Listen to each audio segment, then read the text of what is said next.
Assalamualaikum warahmatullahi wabarakatuh. Perkenalkan, nama saya Dini Irawati dari Fakultas Ekonomi Prodi Akuntansi. Di sini saya akan mempresentasikan mengenai memahami kerja tim pada bab 10 pada mata kuliah perilaku organisasi menurut buku Stephen Perrotin.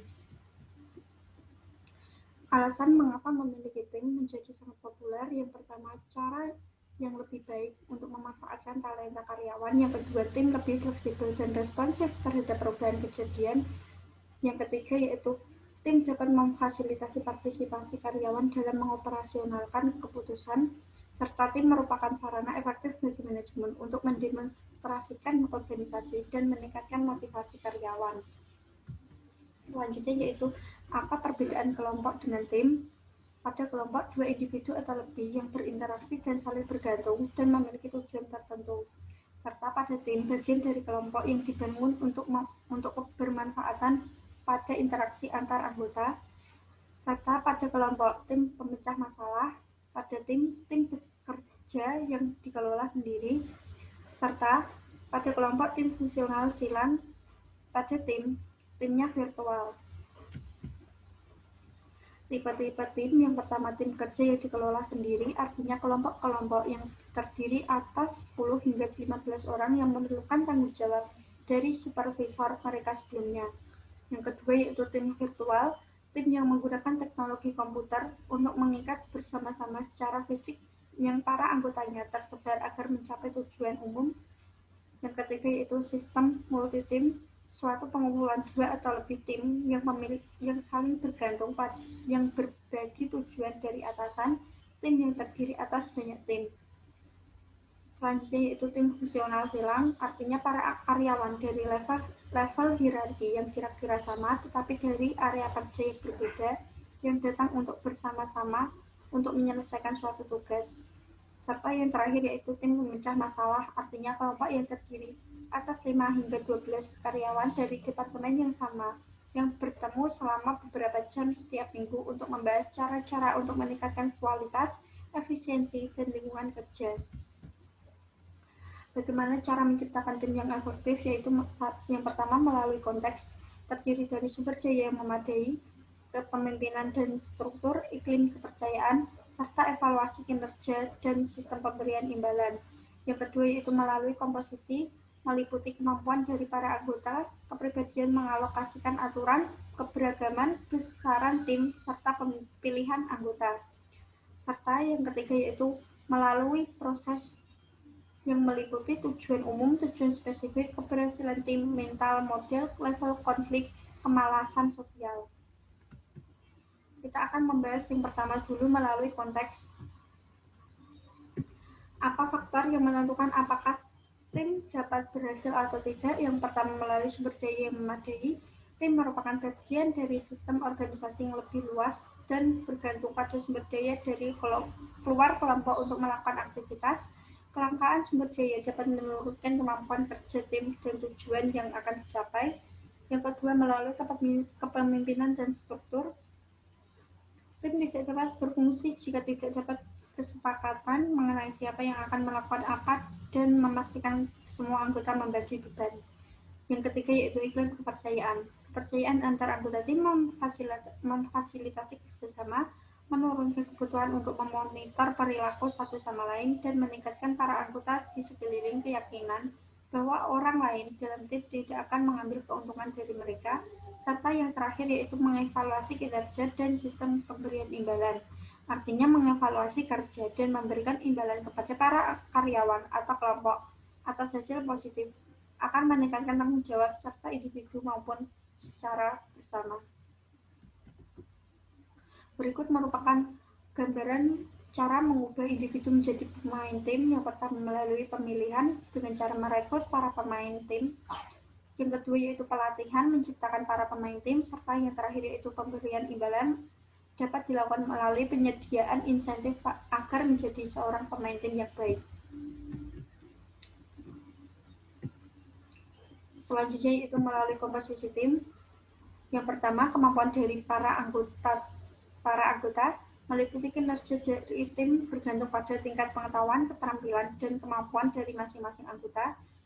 Serta tim yang memiliki kemampuan yang tinggi akan melakukan tugas lebih baik daripada tim yang memiliki kemampuan yang lebih rendah, serta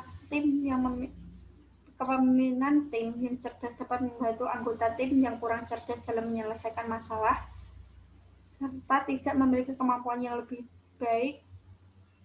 Tim memiliki kemampuan yang lebih baik dapat beradaptasi dengan perubahan situasi yang lebih baik. Yang kedua yaitu kepribadian para anggota.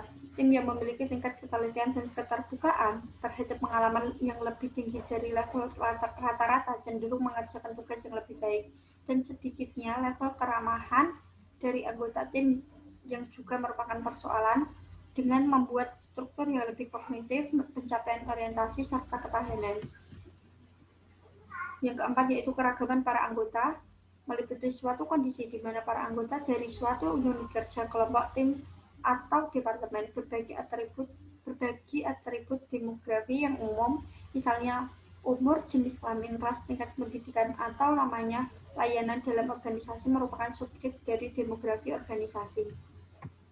Kepemimpinan yang tepat serta keragaman mempengaruhi proses dalam tim, tidaknya dalam jangka pendek. Proses tim yang pertama yaitu melalui rencana dan tujuan umum. Tim-tim yang efektif mulai menganalisis misi dari tim, mengembangkan tujuan-tujuan untuk mencapai misi tersebut, dan menciptakan strategi-strategi untuk mencapai tujuan. Yang kedua yaitu tujuan yang spesifik, meliputi memfasilitasi komunikasi yang jelas serta membantu tim mempertahankan fokus pada perolehan hasil.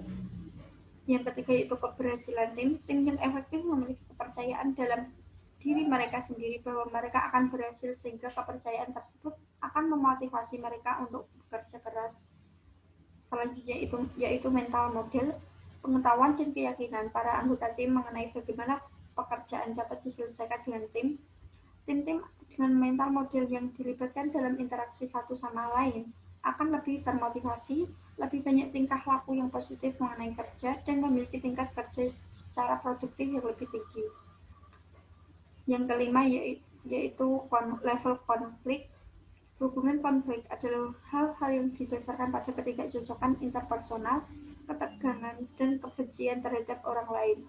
Konflik tugas adalah ketika tim-tim melakukan aktivitas yang tidak rutin, ketidaksepakatan mengenai konten tugas, cara menyelesaikan konflik dengan cara membuat perbedaan di antara tim yang efektif dan yang tidak efektif. Yang terakhir yaitu melalui kemalasan sosial. Para individu dapat terlibat dalam kemalasan sosial dan terdapat pada upaya kelompok ketika kontribusi tertentu mereka tidak dapat diidentifikasikan. Mengubah individu menjadi pemain tim. Bagaimana caranya? Yang pertama yaitu melalui pemilihan dengan cara merekrut para pemain tim. Artinya ketika merekrut para anggota tim, pastikan bahwa para kandidat dapat memenuhi peranan tim sejalan dengan persyaratan teknis. Yang kedua yaitu pelatihan melalui menciptakan para pemain tim. Para ahli pelatihan melakukan latihan yang memungkinkan para pekerja untuk mengalami kepuasan yang diberikan melalui kerja tim. Seminar membantu para pekerja untuk meningkatkan keterampilan pemecahan permasalahan, komunikasi, negosiasi, manajemen konflik, dan pelatihan. Serta pemberian imbalan melalui penyediaan insentif agar menjadi seorang pemain tim yang baik. Dapat dilakukan melalui promosi, kenaikan gaji, dan bentuk penghargaan lainnya. Harus didasarkan para individu yang telah bekerja dengan efektif sebagai para anggota tim dengan melatih para kolega yang baru, berbagi informasi, membantu menyelesaikan konflik dalam tim, dan menguasai keterampilan baru yang dibutuhkan. Imbalan secara intrinsik, misalnya persahabatan, yang mana para karyawan dapat memperolehnya dari kerja tim. Waspada, tim tidak selalu merupakan jawaban. Mengapa sih begitu? Sebelum terburu-buru untuk mengimplementasikan tim, berhati-hatilah dalam menilai apakah pekerjaan tersebut memerlukan atau memperoleh manfaat dari usaha secara kolektif atau tidak. Apakah pekerjaan itu lebih baik dilakukan oleh lebih dari satu orang? Apakah pekerjaan akan menciptakan tujuan yang umum atau menetapkan tujuan bagi orang-orang di dalam kelompok yang lebih banyak daripada tujuan individu secara keseluruhan? Menentukan apakah para anggota kelompok saling bergantung atau tidak. Sekian presentasi yang dapat saya sampaikan. Apabila ada kekurangan, mohon koreksinya. Wassalamualaikum warahmatullahi wabarakatuh.